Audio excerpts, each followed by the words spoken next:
Company என்ன இருக்குது தெரியுமாடா? என்னடா இருக்கு? இந்த கம்பெனியில் ஒரு ரூம் இருக்குது. அந்த ரூம் கிட்ட பேய் நடமாட்டம் இருக்குன்றாங்க. நீ அந்த ரூம் கிட்ட போகாத, ஓகேவா? என்னது பேய் நடமாட்டம் இருக்கா? நான் நீ வருவேன். எந்த ரூம் அது?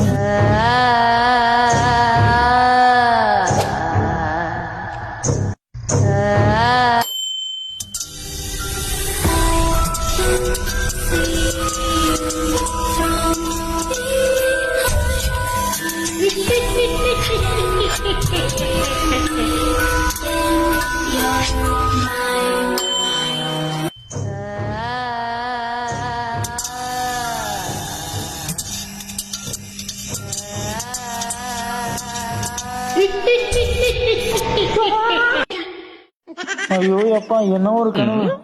ஐயோ, நான் நாத்து வேற அடிக்குது. ஐயோ, மூத்திர வேறு பெஞ்சிட்டேனா? ஐயோ, இன்னும் கம்பெனியில் இருக்கிறேனா? ஐயோ.